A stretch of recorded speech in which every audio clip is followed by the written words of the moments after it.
Dieu donne une liste claire de 7 choses qu'il a en horreur dans Proverbe 6, versets 16 à 19.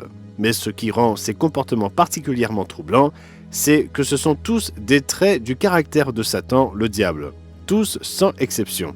Et si Dieu a choisi de les énoncer aussi clairement, nous devrions y prêter attention, car nous sommes tous susceptibles d'y succomber à moins d'être vigilants.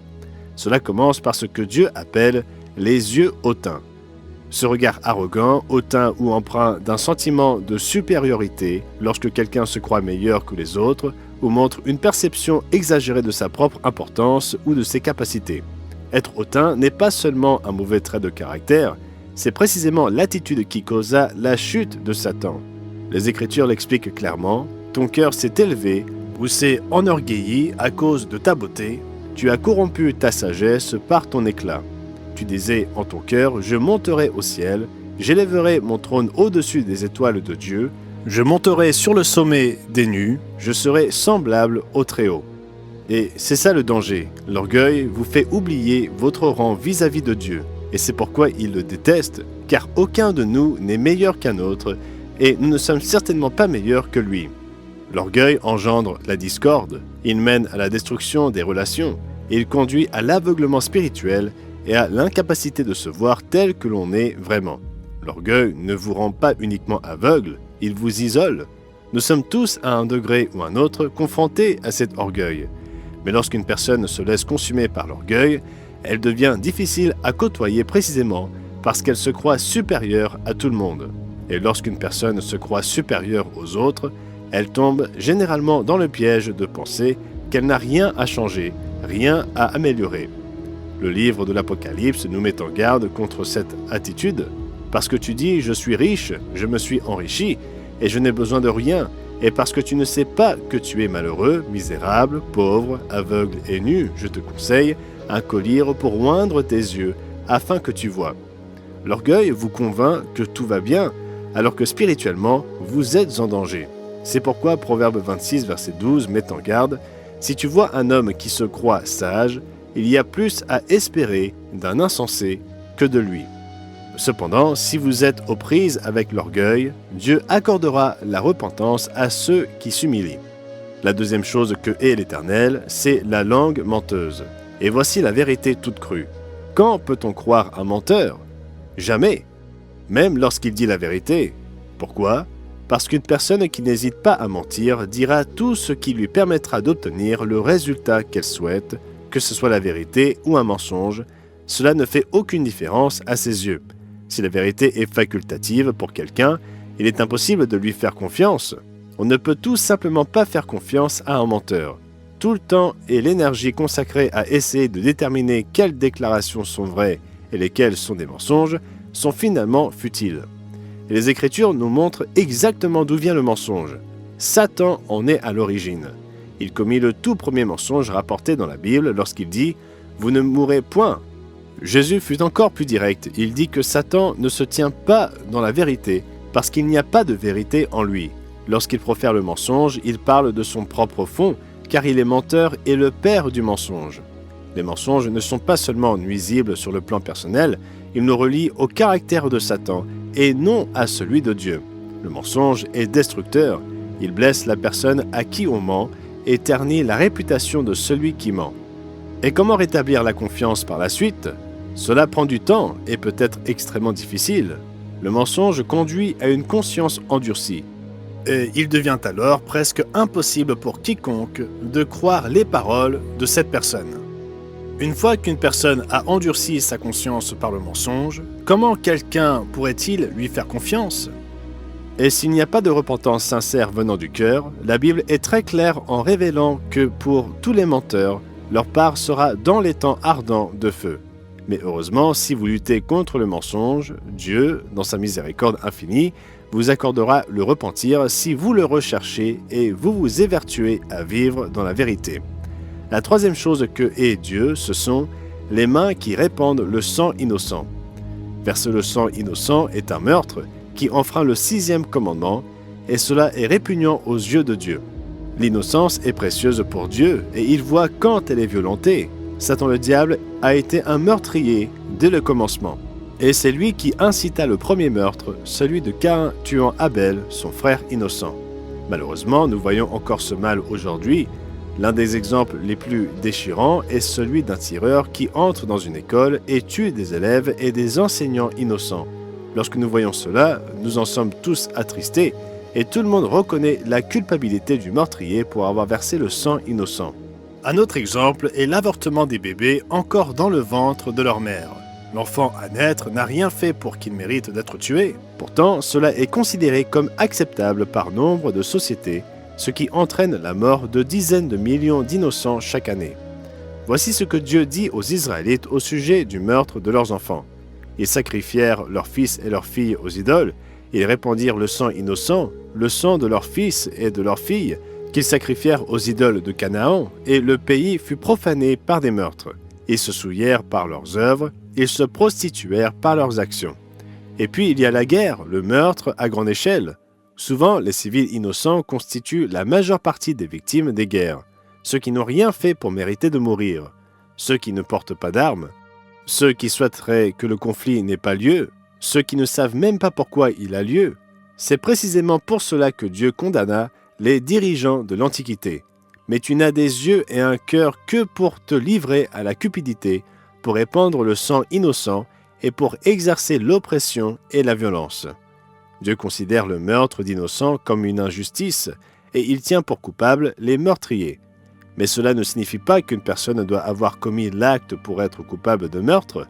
Jésus enseigna dans Matthieu 5 que nourrir de la haine envers quelqu'un constitue un esprit meurtrier et nous rend coupables. Heureusement, Dieu est plein de miséricorde et pardonnera à ceux qui confessent leurs péchés, se repentent et demandent pardon. La quatrième chose que Dieu déteste, mentionnée dans Proverbe 6, est le cœur qui médite des projets iniques. Quand une personne laisse son esprit planifier le mal, c'est qu'elle adhère à cette voie. Cette personne a baissé la garde de son cœur et s'est livrée à la méchanceté, et cela diffère du péché commis dans la faiblesse. Planifier le mal n'est pas accidentel, c'est intentionnel. Dieu dit « Malheur à ceux qui méditent l'iniquité et qui forgent le mal sur leur couche ». Puis il nous explique pourquoi il est cela. Au point du jour, ils l'exécutent quand ils ont le pouvoir en main. En d'autres termes, une fois qu'une personne planifie le mal, passer à l'acte devient la suite logique. Même dans nos propres systèmes judiciaires, les activités criminelles préméditées sont passibles de peines plus sévères. Par exemple, lorsqu'une personne planifie le meurtre d'une autre personne, il s'agit d'un meurtre au premier degré, qui entraîne une peine beaucoup plus lourde. Planifier et échafauder la méchanceté constituèrent des comportements pour lesquels le monde antédiluvien fut condamné. Nous lisons dans Genèse 6, « Toutes les pensées de leur cœur se portaient chaque jour uniquement vers le mal. Satan lui-même conçut des plans pour renverser Dieu et prendre sa place. Il dit en son cœur, « J'élèverai mon trône au-dessus des étoiles de Dieu, je m'assiérai sur la montagne de l'assemblée. Je monterai sur le sommet des nues, je serai semblable au Très-Haut. » Un cœur qui médite le mal est un cœur qui s'est éloigné de Dieu. Le psaume 36 dit « Il médite l'injustice sur sa couche, il se tient sur une voie qui n'est pas bonne, il ne repousse pas le mal. » En fin de compte, Dieu veut que nous détestions le mal et que nous gardions notre cœur loin de la méchanceté. C'est pourquoi il est un cœur qui conçoit des projets malveillants. Si vous demandez à Dieu de vous aider à haïr le mal, il exaucera votre prière et vous apportera l'aide nécessaire. La cinquième chose que Dieu déteste, mentionnée dans Proverbe 6, est les pieds qui se hâtent de courir au mal. Cela décrit les individus qui n'hésitent pas à faire le mal, marquant au fer rouge leur conscience. Paul développe cette idée en disant « Ils ont l'intelligence obscurcie, ils sont étrangers à la vie de Dieu à cause de l'ignorance qui est en eux, à cause de l'endurcissement de leur cœur. Ayant perdu tout sentiment, ils se sont livrés au dérèglement pour commettre toute espèce d'impureté jointe à la cupidité. » Lorsque notre conscience s'éteint, ce comportement s'accélère. Bien sûr, Satan fut le premier à se précipiter vers le mal, en orientant définitivement son caractère dans cette direction. Se hâter de courir au mal décrit parfaitement ce qu'il choisit de devenir. Lorsqu'une personne s'adonne à la méchanceté, elle perd la capacité de discerner le bien du mal, et les conséquences finissent par suivre. Sa vie sombre dans le chaos et devient profondément malheureuse. Nous le constatons chez beaucoup de personnes incarcérées, des gens qui se sont précipités vers le mal, en particulier le mal qui enfreint également les lois humaines. Mais voici un point important. Une personne peut être prompte à faire le mal sans enfreindre les lois humaines. Le mal consiste simplement à transgresser la loi divine. La légalité dans nos sociétés ne détermine pas toujours la droiture. Une personne peut être respectueuse des lois, tout en se précipitant à toute vitesse vers le péché. Jérémie décrit cette perte de sensibilité spirituelle en disant « Ils ne rougissent pas, ils ne connaissent pas la honte ». Ceux qui se précipitent vers le mal s'opposent à Dieu et à ses voies. Ils pensent souvent qu'ils sont libres parce qu'ils font ce qu'ils veulent, mais en réalité, ils sont esclaves du péché. Ils peuvent essayer d'arrêter, mais se rendent compte qu'ils n'y parviennent pas. Ils s'aveuglent et perdent le discernement. En fin de compte, c'est Dieu qui mène à la repentance et donne la liberté d'obéir. Le point suivant de la liste des choses que est Dieu est similaire à la langue mensongère, qui était le deuxième point, mais il est légèrement différent. La sixième chose que Dieu déteste, mentionnée dans Proverbe 6, est le faux témoin qui dit des mensonges. C'est déjà grave de mentir à propos de sa propre vie, car cela rend une personne indigne de confiance, mais Dieu juge suffisamment important d'ajouter à cette liste le mensonge à propos ou concernant notre prochain. Un mensonge à propos de vous-même nuit à votre réputation.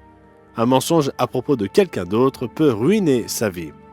Un faux témoin est celui qui ment à propos d'une autre personne ou qui ment pour elle. Il prétend avoir vu quelqu'un faire quelque chose qu'il n'a pas fait, ou il peut fournir un faux alibi pour couvrir quelqu'un d'autre. Dans les deux cas, un faux témoin ment dans des circonstances où les gens comptent sur lui pour dire la vérité au sujet d'un autre individu.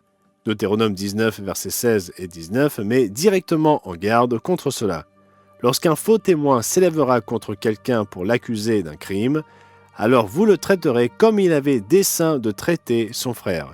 Tu ôteras ainsi le mal du milieu de toi. Satan agit comme un faux témoin contre Job lorsqu'il l'accusa devant Dieu, affirmant que Job n'obéissait que par intérêt et parce qu'il était béni. Mais nous savons, d'après le récit biblique, que cette accusation était totalement fausse. Et l'un des exemples les plus tristement célèbres de faux témoignages dans l'histoire est l'accusation portée contre Jésus-Christ lui-même. Les principaux sacrificateurs et tout le Sanhédrin cherchaient quelques faux témoignages contre Jésus, suffisants pour le faire mourir. Au début, quoique plusieurs faux témoins se soient présentés, aucun ne témoigna pour le faire mourir. Enfin, il en vint 2, dont le témoignage conduisit à son exécution. Puis lorsque Pilate demanda « Quelle accusation portez-vous contre cet homme ?» Ils lui répondirent « Si ce n'était pas un malfaiteur, nous ne te l'aurions pas livré. » Et Luc rapporte certaines de leurs accusations spécifiques.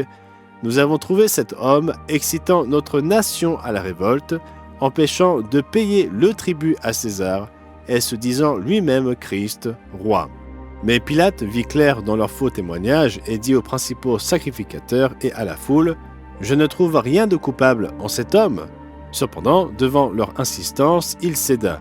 De faux témoins contribuèrent à ôter la vie à notre Seigneur et Sauveur Jésus-Christ. Il n'est pas étonnant que Dieu déteste ce péché. Et la septième chose que Dieu est, mentionnée dans Proverbe 6, est celui qui excite des querelles entre frères. Cela fait référence à quelqu'un qui sème la discorde parmi des personnes qui devraient vivre en paix. Cela peut se produire au sein d'une famille, d'un groupe d'amis ou même de l'Église. L'unité est précieuse aux yeux de Dieu, dont tout ce qui la brise devient grave. Exciter des querelles relève d'un comportement incité par Satan, le diable. Il sema la discorde entre Adam et Ève et Dieu dans le jardin d'Éden lorsqu'il incita Ève à remettre en question l'ordre de Dieu quant à l'arbre dont il ne devait pas manger le fruit. Mais ce n'était même pas la première fois qu'il semait la discorde. Dans sa rébellion contre Dieu, rapportée dans Ésaïe 14 et Ézéchiel 28, il fit chuter un tiers des anges qui le suivirent au lieu de suivre Dieu. Semer la discorde n'est pas seulement une mauvaise attitude, c'est l'influence de Satan en action. Paul exhorta l'Église de Rome de prendre garde à ceux qui causent des divisions et des scandales au préjudice de l'enseignement que vous avez reçu. Éloignez-vous d'eux. Causer la division est satanique et pervers. En revanche, Dieu n'est pas un Dieu de désordre, mais de paix. Voici, oh, qu'il est agréable, qu'il est doux pour des frères de demeurer ensemble. Une vie en harmonie avec Dieu est bien meilleure qu'une vie de conflit vécue en opposition à ses lois. Écoutons maintenant les versets qui précèdent immédiatement la liste des comportements que Dieu est. Voici ce que Dieu pense de ces choses. L'homme pervers, l'homme inique, marche à la fausseté dans la bouche. Il cligne des yeux, parle du pied, fait des signes avec les doigts. La perversité est dans son cœur, il médite le mal en tout temps, il excite des querelles. Aussi sa ruine arrivera-t-elle subitement, il sera brisé tout d'un coup et sans remède. En fin de compte, si une personne endurcit son cœur et refuse de se repentir de ses péchés, elle se trouve dans une situation fort dangereuse. Elle risque de commettre le péché impardonnable. Pour avoir une explication approfondie des critères qui définissent un vrai chrétien, commandez un exemplaire gratuit de notre brochure « Qu'est-ce qu'un vrai chrétien ?» Pour en savoir plus sur le seul péché qui ne peut être pardonné, regardez la vidéo suivante. Vous ne le regretterez pas.